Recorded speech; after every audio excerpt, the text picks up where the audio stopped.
This is gonna take forever. Welcome, it's Ian Lives. A video I've been planning to do ever since the year started, even though I didn't even have a YouTube channel at that point. Let's change the color. There we go. And that is to try to watch as many movies that come out in the year and rank them all. Also, ignore my mouth. I get this weird, like, dry stuff every winter. I know it's ugly, but you gotta ignore it. I also wanted to thank everyone that has been supporting me. I have 20 subscribers, which is amazing. And I didn't really expect this to be as big as it is. I know it's not really big, but even this is kind of shocking to me, and I'm really appreciative. So we're going to be ranking every single 2023 release movie that I saw. There's going to be some that I did not see, which are mainly in franchises like Saw X, I've not seen, the new Indiana Jones, there's the new Insidious. There's a bunch of movies I haven't seen that are popular, and if there's one that's your favorite that I haven't, like Mission Impossible, there's a bunch I can name off, but there's going to be some that you're not going to see on the list. I watched 68 films that released this year, and I'm going to be ranking them all. And this is going to take forever, so I'm not going to be able to talk about every single film in length. Some I'm just going to give a quick rundown, maybe even some I'll just say the title, because this is going to be a very long video, and I'm just going to save you guys some time. So at number 68, The Bottom of the Barrel. I've actually talked about this movie before, and that is Old Dads. One of the worst comedies I've ever seen. I like Bill Burr, okay? I don't mind him. I think he can be funny, but this movie was just not it. Number 67 is going to be Ant-Man Quantumania. One of the worst MCU movies. Number 66 is going to be All Fun and Games. Don't let the cast trick you. It's not good at all. Terrible acting, and it's just a ripoff of Evil Dead.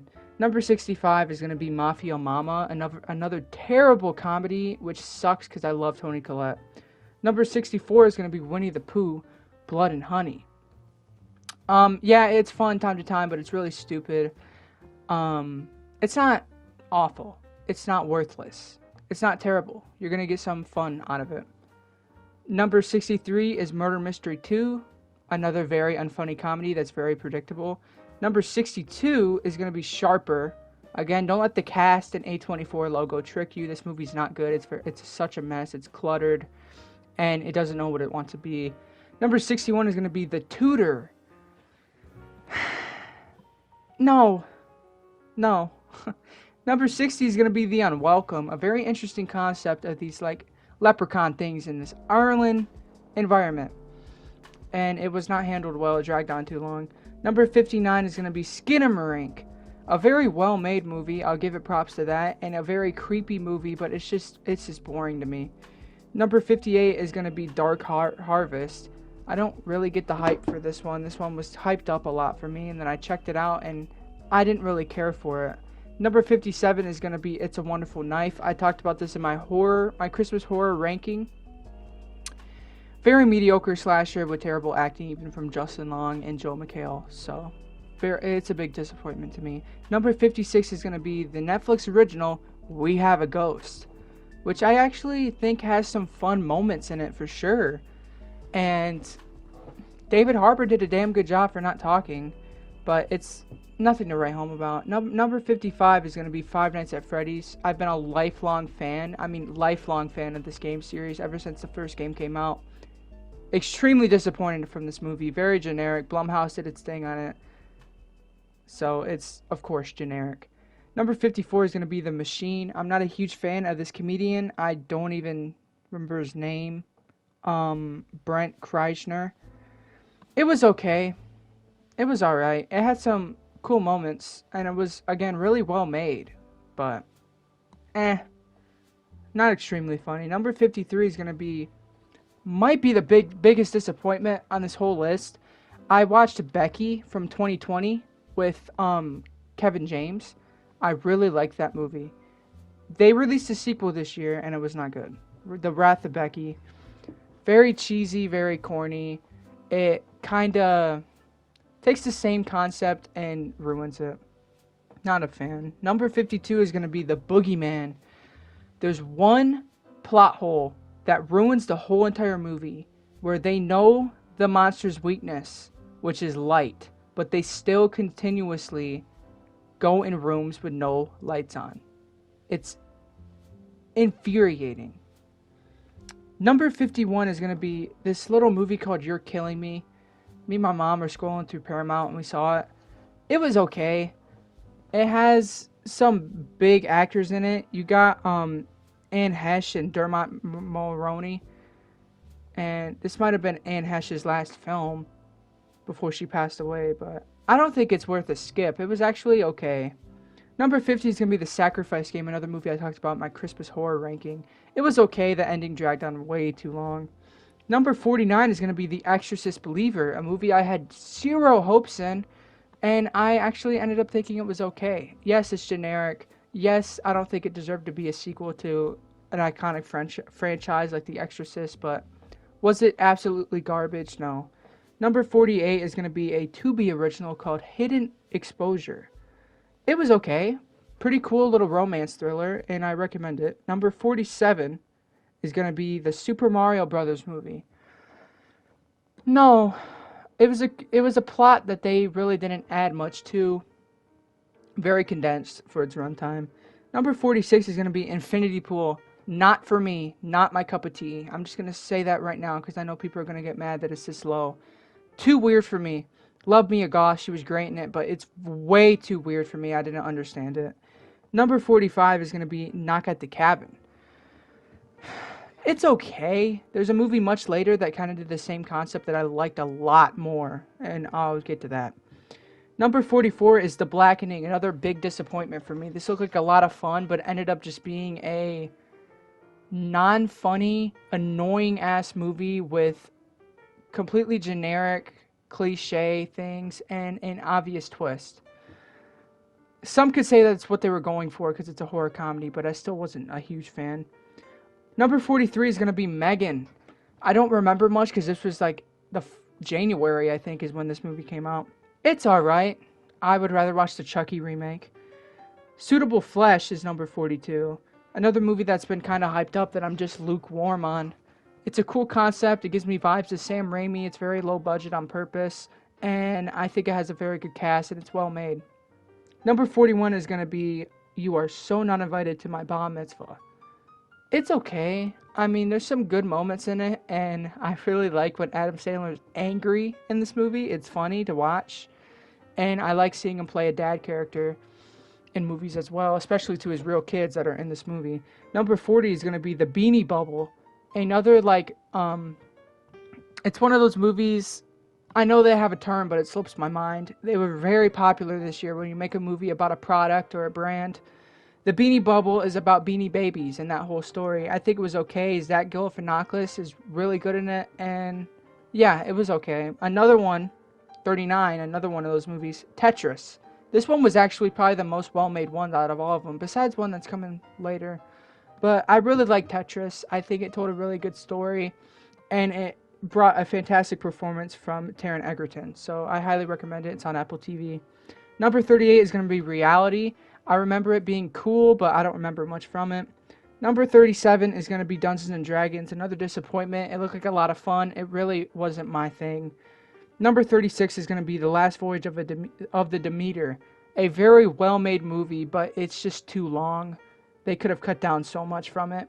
The ending drags on, but the first hour is amazing. Number 35 is going to be Sick. A fun little slasher. Nothing special. Number 34 is going to be Asteroid City. Very cool, very unique, and very well made because it trying to look like a 50s play or like a, maybe not even 50s, maybe like 30s play. There's like these little intermissions and the color scheme is fantastic. It was weird and it's kind of forgettable, but I liked Asteroid City quite a bit. Great cast. Number 33 is going to be Renfield. Cool movie, great moments. They focus too much on the cop character played by Awkwafina, and there's not enough Nick Cage. Those are my main complaints. Number 32 is going to be It Lives Inside. Very solid movie. All the posters and trailers looked very generic. It looked like your basic demon possession movie, but it was actually really good. I like this one quite a bit. Number 31 is going to be Your Lucky Day, a very good thriller that stars Angus Cloud, which he just unfortunately passed away this year. So this might be his last movie, maybe not, I'm not sure, but he was great in this movie. It's very, very, very good, I think. There's some cliches in it, but other than that, I really enjoyed my time with it. Number 30 is going to be Totally Killer. One of those movies that take a concept and merge it into a horror, kind of like It's a Wonderful Knife. So this one is a horror version of Back to the Future, and I think it was really well made. Yeah, the main character's annoying, but... Number 29 is going to be Champions. Some of my favorite movies are like feel-good movies that maybe have elements of sadness, but tell a good story and make you feel good and happy by the end of it. Champions is one of those. It is a pure feel-good movie with a great performance from Woody Harrelson. Number 28 is going to be Beau is Afraid, another weird movie that is kind of for me because I really like Ari Aster, and I like what he did with this movie, and it's a very beautiful, visually pleasing movie that has a lot of layers, and there's certain layers I don't like the beginning of the movie where he's in his apartment. I really enjoy when he's with those weird people, with the kid and the wife and the husband. I really like that part too. The play part was not feeling it. Like, there's just different layers, and it's a lot to break down and needs a couple rewatches. But it's again, I know I'm saying this the whole video, but it's really well made. Number 27 is going to be Cocaine Bear. Pure fun. It's like cocaine. It's pure fun. It flies by like it's nothing. I think I've watched this movie 3 times already. I really did enjoy this movie, and I think it did what I wanted it to do. It has good gore. It has funny dialogue, funny moments, funny characters, and it's just really, really, really fun. So I think, I know some people had some gripes with it, but it did what I wanted it to do, and I liked it the whole way through. Number 26 is going to be Theater Camp, which is a mockumentary about this little theater camp that has a good cast. It's, again, well made, and I think it would work better as a mini-series or just a TV show in general. It wasn't long enough to tell a perfect story, and it wasn't long enough to grab my attention and get interested in what's going on. It's pretty short for what it is. They could have easily made it a little bit longer, but it is very fun. It has funny moments.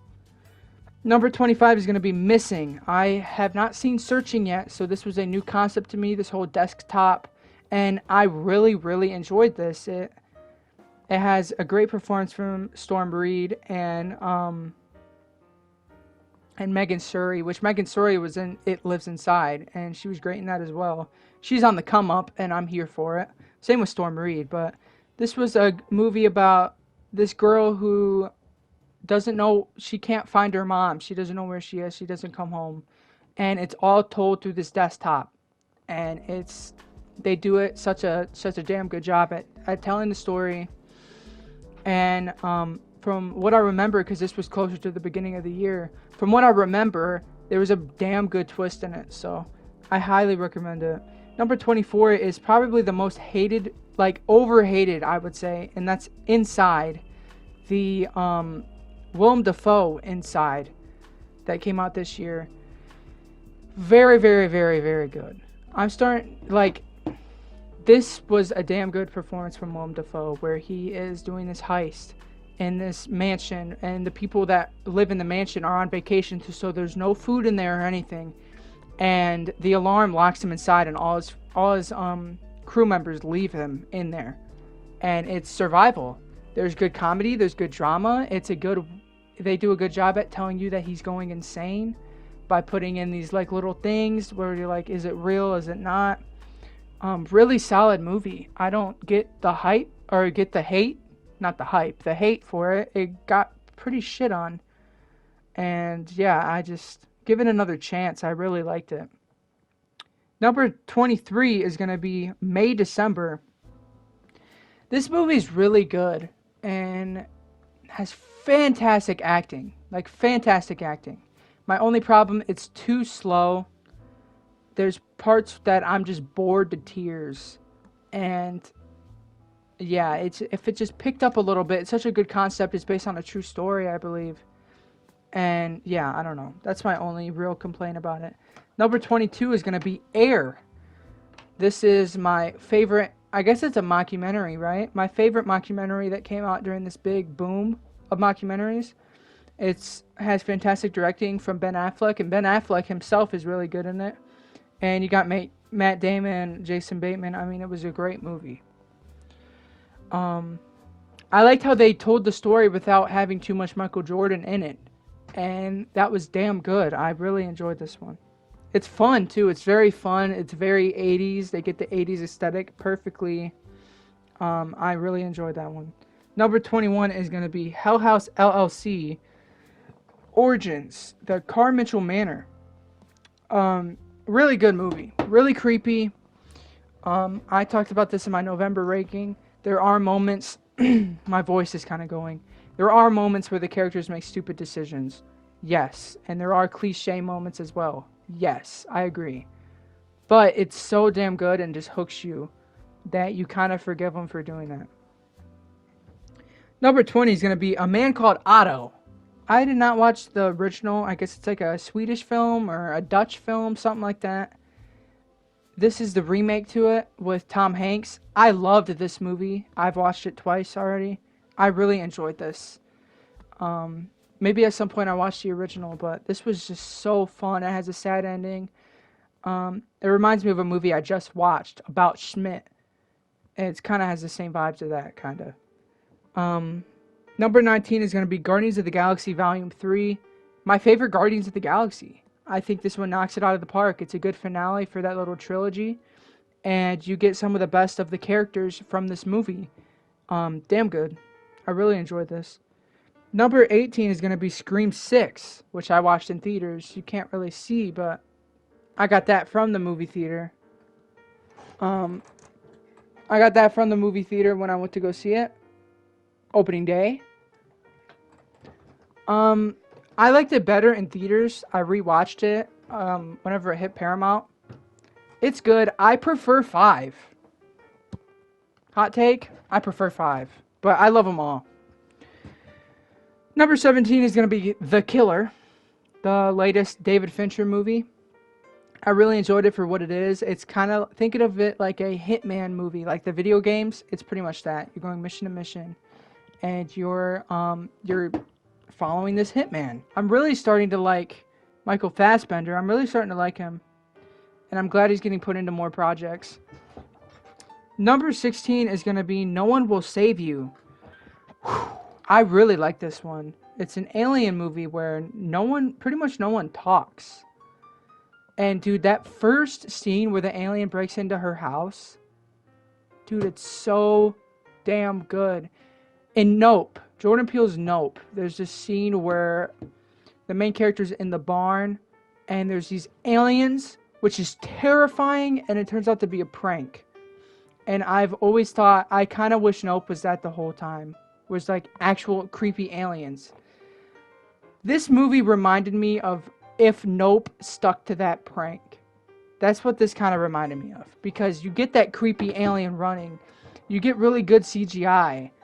And it's a really good ending that takes a completely different turn to what you're expecting. It's a different kind of ending.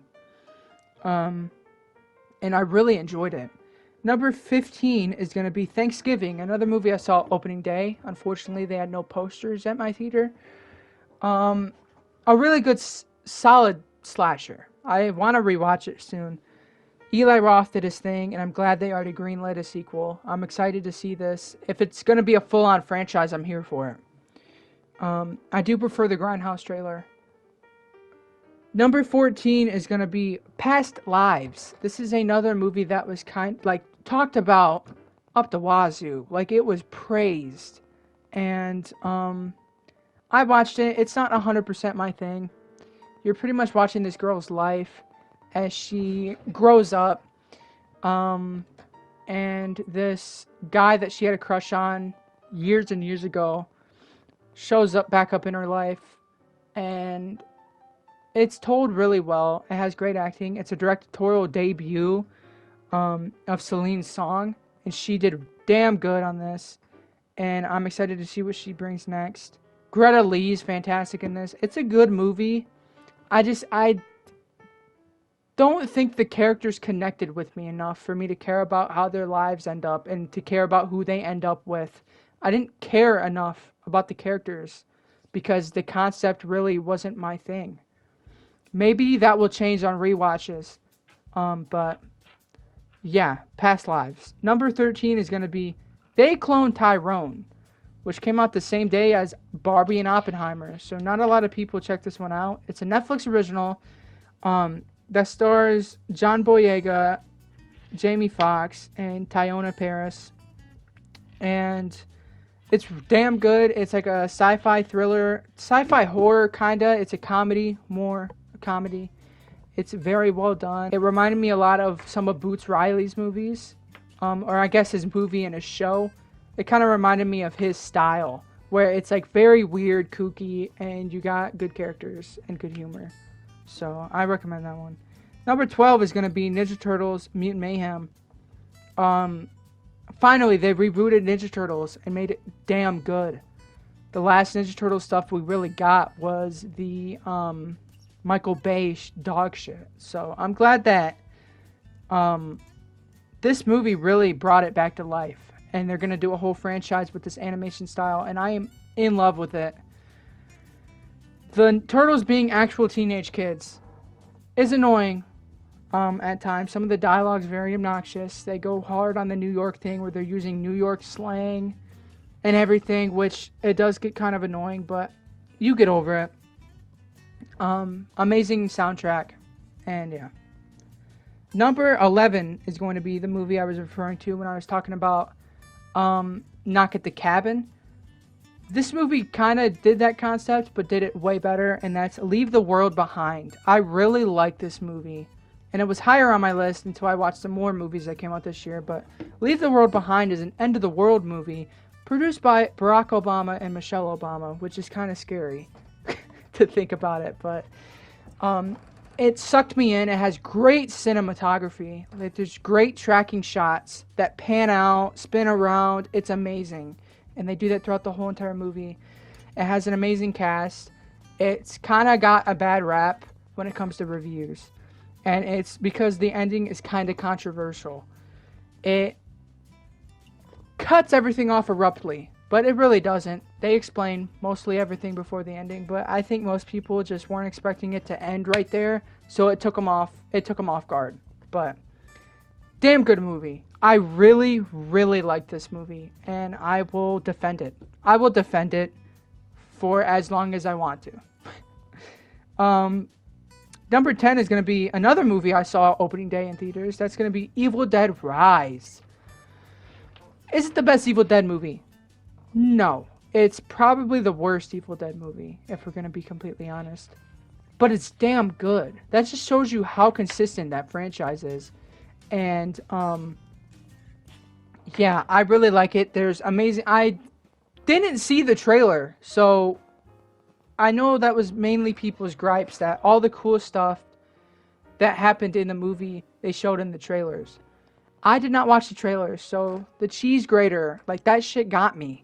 And they do callbacks to Evil Dead 2 with the eyeball in the mouth. It's really, really good. It's a great addition to the franchise. They kind of tried to make Beth the new Ash. I get that. And maybe she will be the new Ash. If the next sequel that they do, if they do one, if it follows Beth, then so be it. But these sequels that they've been doing, like the last one, the 2013 one, and this one, they're like anthologies, kind of. They're whole different casts, whole different characters. They don't really connect besides the book.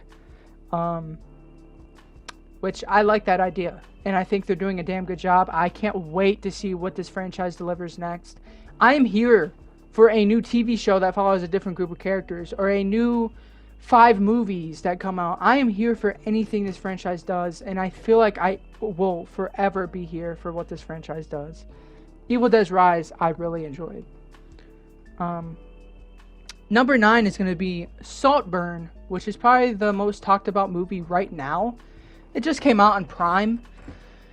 It's a good movie. It's weird. It's gross. It's disturbing.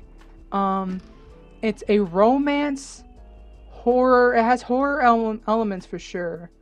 I hear people comparing it to Parasite. I haven't seen Parasite, but twist was predictable. Don't know if that's a hot take. But you get a great performance from the whole entire cast, and it's a really good movie. I wasn't huge on it when I had to think about it a little more after I watched it, and I was like, you know what? I really did like this movie, and I was into it.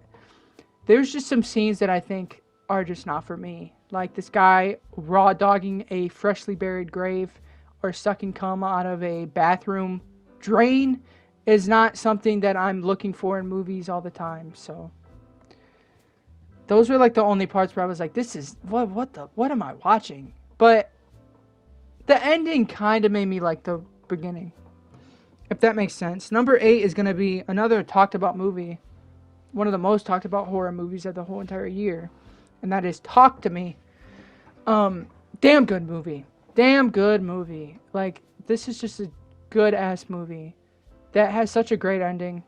I really enjoyed the ending of this movie, and it's secretly, but not really, a message about being addicted to drugs.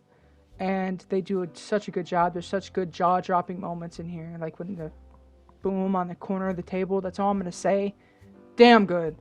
And I really like Talk to Me. The hype is real. If you have not seen it, go watch it. I think you have to rent it. Or go get the 4K. You can even get the 4K that comes with the damn hand. If you really want to. Number 7 is going to be Barbie. Barbie.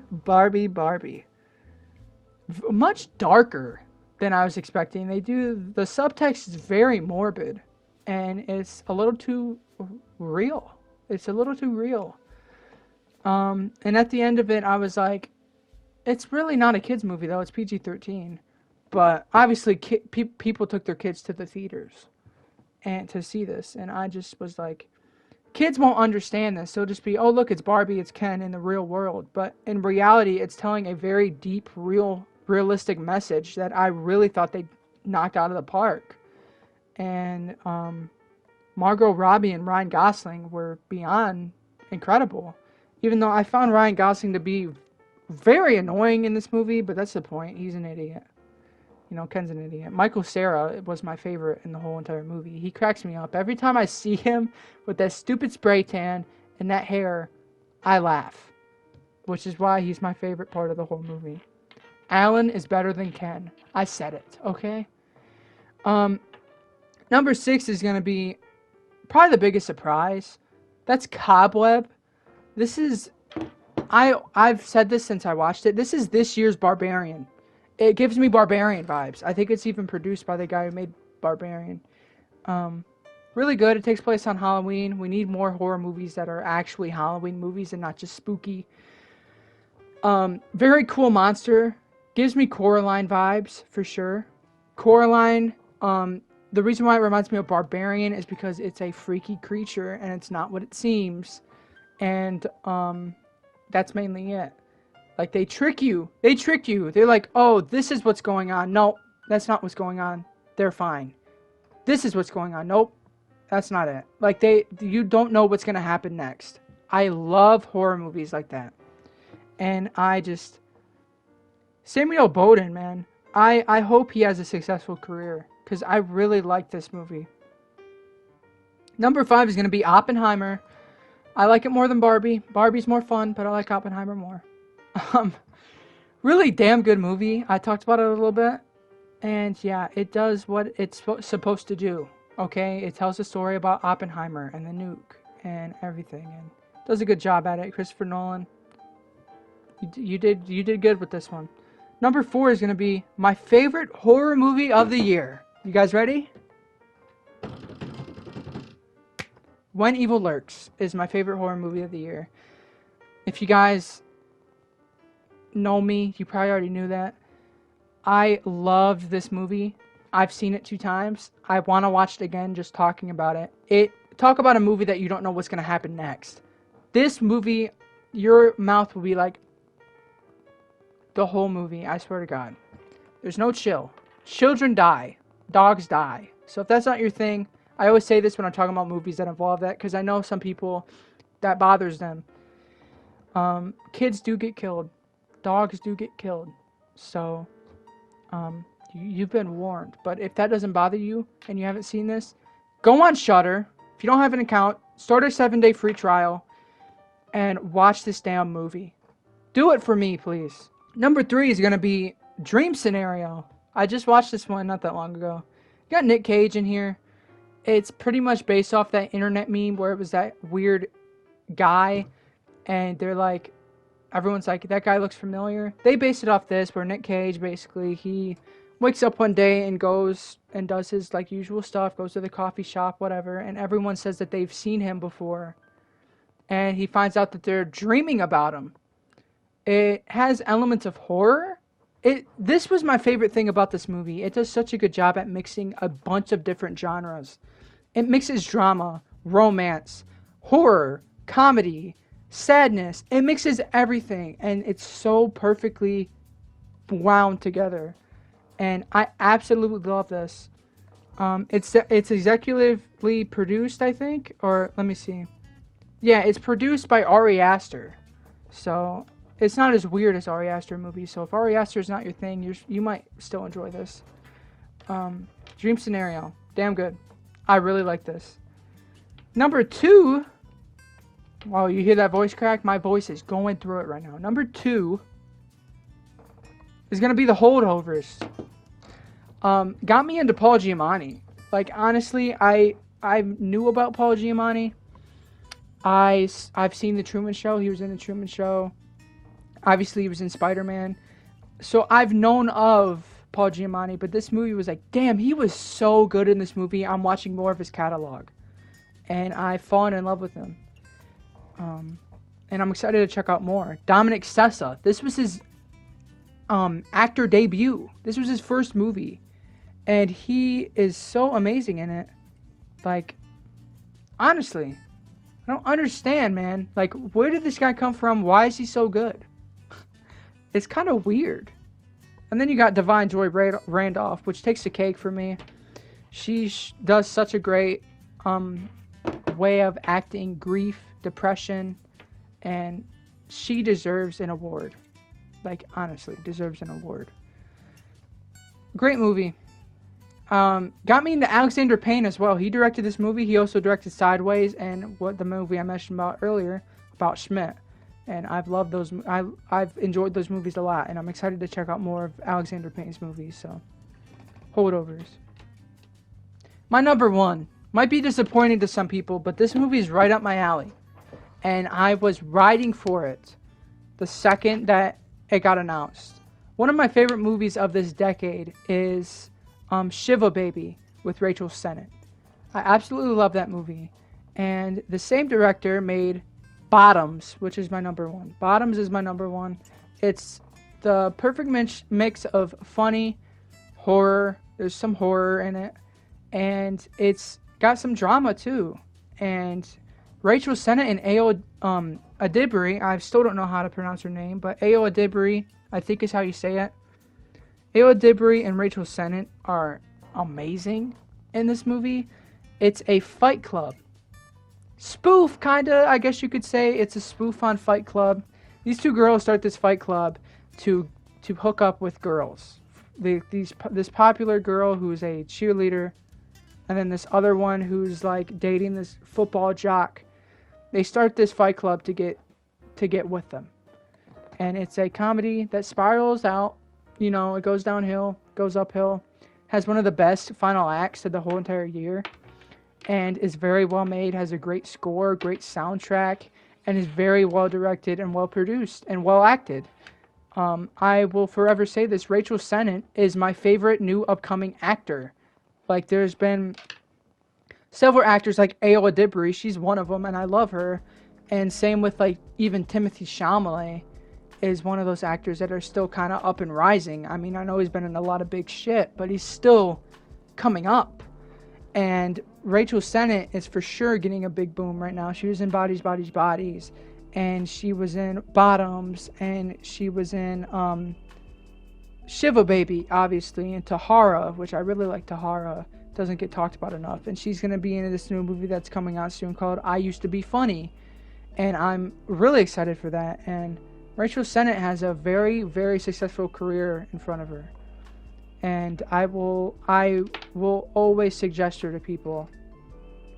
Dive in, watch some of Rachel Sennett's movies, and tell me that she's not a good actress.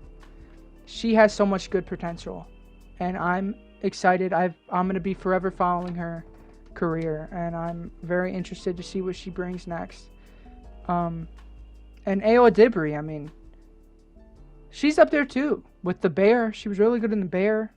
And I liked her in Theater Camp. She was in Theater Camp, and she played April in TMNT, so she's been in a lot of big stuff this year. But yeah, Bottoms is my number one. And that was all the 2023 released movies that I saw this year. I hope you guys enjoyed this video. It's a long one. So please like the video. Comment your favorite movie of the year. And thank you guys for showing me support and subscribing to my channel. Means a lot. I've been trying to really focus on this channel and put a lot of time into it. So I appreciate everyone really believing in me. And that was my ranking. Follow my Instagram at ianlives_. Please, please, please. And then also follow my Letterboxd. We Hate Ian. My brain is all over the place. I'm sorry. 2023. 2024 is about to happen. Unbelievable. Bye. Just kidding. I'm still here. Okay, I'm just kidding. Nope. I'm still here. Alright, I'm sorry. Bye.